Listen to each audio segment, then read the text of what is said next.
Hey guys, welcome back to our channel.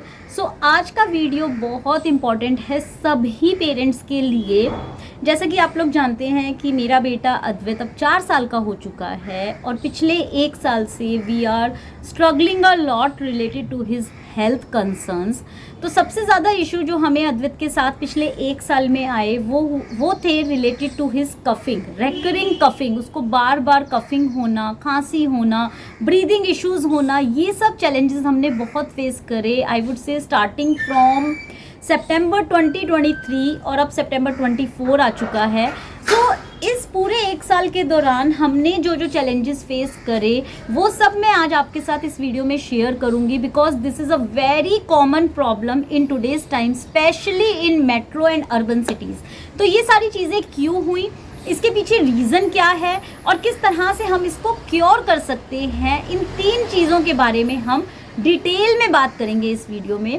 इस video को and तक ज़रूर देखिएगा, सभी पेरेंट्स के साथ ज़रूर शेयर करिएगा, so that we will educate every single parent. और जो सबसे ज़्यादा चिंता की बात होती है ना पेरेंट्स के लिए कि हमारे बच्चे को इतनी खांसी क्यों हो रही है या इतना ब्रीदिंग इश्यूज़ क्यों हो रहा है, किस तरह से हम उसको ख़त्म कर सकते हैं, वो सब जानना बहुत ज़रूरी है। क्योंकि मैं इस पूरे स्टेज से निकली हूँ, so I know how much struggle it will be for a parent. और बच्चा तो सफ़र कर ही रहा है गाइस, सो इसलिए इसको एंड तक ज़रूर देखिएगा प्लीज़। सो चलिए जल्दी से इस वीडियो को स्टार्ट करते हैं। And before that please don't forget to subscribe to our channel and hit the bell icon, ताकि हमारे सारे वीडियोज़ के टाइमली नोटिफिकेशंस आपके पास पहुँच पाएँ।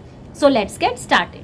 रेकरिंग कफ, अद्वैत को बहुत ज़्यादा खांसी होती थी। ये शुरू हुआ था पूरा जो इसका खांसी का प्रोसीजर है स्टार्टिंग फ्रॉम सितंबर 2023। दिवाली के दौरान इसको बहुत ज़्यादा खांसी हुई, बहुत ज़्यादा ब्रीदिंग इश्यूज़ होने शुरू हुए। हमने डॉक्टर को कंसल्ट किया। आफ्टर एवरी 15 डेज़ और 20 डेज़ हमें बार बार डॉक्टर के पास जाना पड़ता था because of the same concern. So सबसे पहले तो ये जानना बहुत ज़रूरी है कि ये रेकरिंग कफ होता क्यों है। So the most common cause of this coughing is the reactive airway disease. In this बच्चे का एयरवे थ्रोट से लंग तक जो है वो स्वेल हो जाता है, नैरो हो जाता है एंड म्यूकस प्रोडक्शन होने लगता है। So it's basically a swelling, जिसकी वजह से बच्चे को ब्रीदिंग इश्यूज होते हैं, कफिंग होती है। सो ये स्वेलिंग होती है बेसिकली 2 चीज़ों की वजह से। पहला है इन्फेक्शन और दूसरा है एलर्जी। इन्फेक्शन आपको वायरल इन्फेक्शन भी हो सकता है, बैक्टीरियल इन्फेक्शन भी हो सकता है जो कि आपको बाहर से लगता है।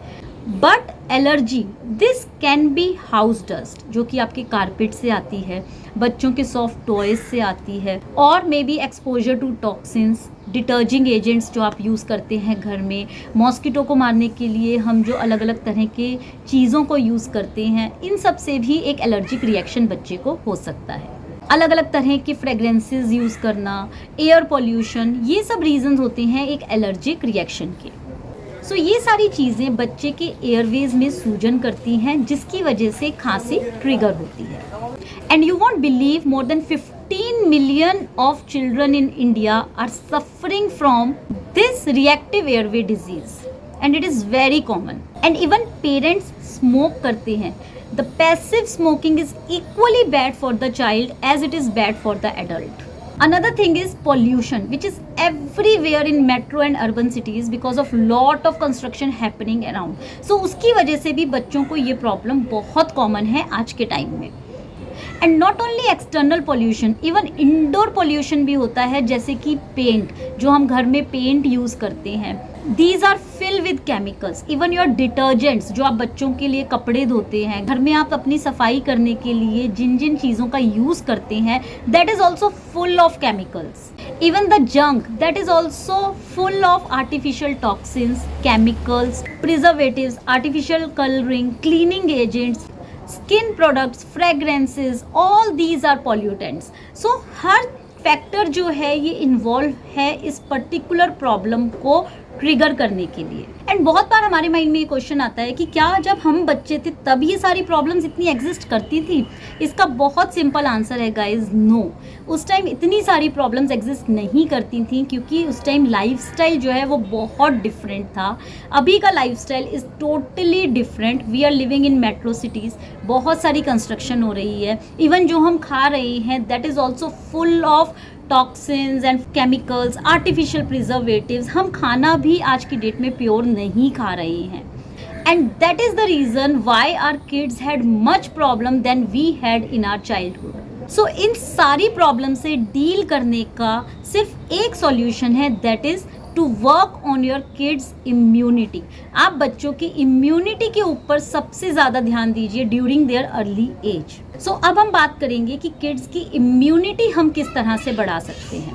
तो सबसे पहली चीज़ है कि आप बच्चे को जंक फूड देना बिल्कुल बंद कीजिए, चाहे वो रिफाइंड हो, मैदा हो, बिस्किट्स हो, कोई भी पैक्ड फूड हो which is in the can, which is in the preservative kind of stuff, वो सब आपको बच्चे को बिल्कुल नहीं देना है। Give them a healthy diet, fruit ज़्यादा से ज़्यादा खिलाइए, वेजिटेबल ज़्यादा से ज़्यादा दीजिए, होल ग्रेन आइटम्स बच्चे को ज़्यादा से ज़्यादा दीजिए, प्रोटीन्स, कार्बोहाइड्रेट्स, ये सब चीज़ें आप बच्चे को ज़्यादा से ज़्यादा डेली बेसिस पे ज़रूर दीजिए। और अगर आपके बच्चे थोड़े बड़े हैं, यानी कि अद्वैत की एज के हैं, विच इज़ ऑफ 4 years और 4+, तो उनको स्टार्टिंग से ही लेबल पढ़ना सिखाइए। आप बहुत जगह आजकल देख रहे होंगे, there is a logo started, label पढ़ेगा इंडिया। लेबल पढ़ना, बच्चे को ये समझ आना बहुत ज़रूरी है कि जो भी चीज़ हम खा रहे हैं उसके अंदर क्या क्या आइटम्स ऐड हैं, क्या चीज़ें हैं जो हमारी बॉडी के लिए सही नहीं है। This is how you can educate your child to sustain a healthy lifestyle. Refined, मैदा, शुगर, ये सब हमें अवॉइड करना है। Once in a while it's okay, but बहुत बार हम देखते हैं कि हमारे फ्रिज में बहुत सारी चॉकलेट्स पड़ी हैं, पैक्ड प्रोडक्ट्स पड़े हुए हैं, शुगर आइटम्स रखी हुई हैं। सो ये सब हम जब तक अपनी डेली लाइफस्टाइल से एलिमिनेट नहीं करेंगे, हम एक हेल्दी लाइफस्टाइल अपने बच्चों को नहीं दे पाएंगे। So before we start all this process, it is important कि हम अपनी लाइफ से इन सारी चीज़ों को पूरी तरह से कट डाउन करें।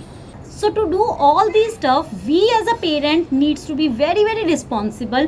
और बच्चे हर चीज़ को कॉपी करते हैं, तो आप जिस तरह का एनवायरनमेंट घर में रखेंगे, जिस तरह का खान पान आप घर में रखेंगे, आपका बच्चा ट्रूली आपको कॉपी करेगा। जब बच्चे को घर में चॉकलेट्स नहीं दिखेंगी, सॉफ्ट ड्रिंक्स नहीं दिखेंगी, शुगर प्रोडक्ट्स नहीं दिखेंगे, प्रोसेस्ड फूड नहीं दिखेंगे, तो बच्चे को उन सब चीज़ों को खाने का भी मन नहीं करेगा, क्योंकि उन्होंने कभी वो सब खाया ही नहीं है। So it's very very important that at an early age आप अपने बच्चे के लाइफस्टाइल को इम्प्रूव करने के लिए सबसे पहले अपनी लाइफस्टाइल के ऊपर फोकस ज़रूर करें। Another important thing is adequate amount of sleep. इस बारे में बहुत लोग बात नहीं करते हैं कि बच्चे का टाइमली सोना, एक स्पेसिफिक रूटीन में सोना बहुत इंपॉर्टेंट है for their development, and also this help them to boost their immunity in a better way. अगर न्यूबॉर्न है, they should sleep at least 20 hours in a day. 1 साल का बच्चा है तो उसे कम से कम 12 से 16 घंटे की नींद निकालनी चाहिए। And if a child is more than 1 year old, then he or she should sleep at least 10 hours in a day. So sleep plays a very important role in boosting immunity in kids. इसलिए adequate amount of sleep बच्चे की होना बहुत बहुत बहुत ज़रूरी है guys. So इसके ऊपर आप ज़रूर फोकस करें ताकि आपके बच्चे की immunity और उसकी growth सही तरह से हो पाए। Another thing is physical activities. आप बच्चे को ज़्यादा से ज़्यादा फिजिकल एक्टिविटीज़ में इन्वॉल्व करें, and make sure that minimum 1 hour of physical activity should be there for your child. चाहे वो स्पोर्ट्स के रूप में हो, maybe it can be a cricket और अ बास्केटबॉल, फुटबॉल, और to go for a swimming और dance activity, skating, जो भी आपके बच्चे को पसंद है उस पर्टिकुलर एक्टिविटी में बच्चे को ज़रूर इन्वॉल्व करें, at least for 1 hour every single day. And the last but very important thing is the vaccination. बहुत सारे पेरेंट्स मैंने देखे हैं जो बच्चों का प्रॉपर वैक्सीनेशन रूटीन फॉलो नहीं करते हैं। This is not right. Vaccination should be done on time and up to date करवानी बहुत इंपॉर्टेंट है। ये जितनी भी वैक्सीन्स बच्चों की आई हैं, ये बहुत सालों की रिसर्च के बाद बनी है गाइस। इसलिए निमोनिया, टाइफाइड, डायरिया, फ्लू, इन सब की वैक्सीन्स बच्चे को ज़रूर लगवाएं।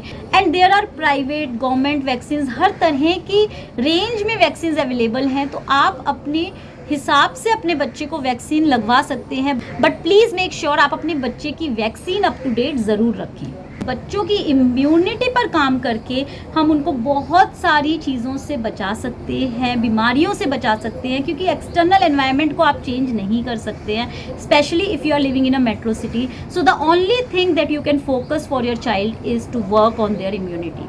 क्योंकि अगर आपका बच्चा स्वस्थ रहेगा, आपका बच्चा खुश रहेगा, तभी एज अ पेरेंट आप भी हैप्पी पेरेंट बन पाएंगे. सो विद दिस नोट मैं इस वीडियो को यहीं पर एंड करती हूँ. आई होप आपको ये वीडियो इन्फॉर्मेटिव लगा होगा. प्लीज़ इसे सभी पेरेंट्स के साथ ज़रूर शेयर करें, हमारे चैनल को सब्सक्राइब करें, सो दैट हमारे सारे वीडियोज़ के नोटिफिकेशन टाइमली आपके पास पहुँच पाएँ. फिर मिलेंगे आपसे. Till then please take good care and have a great time with your little ones. Bye bye.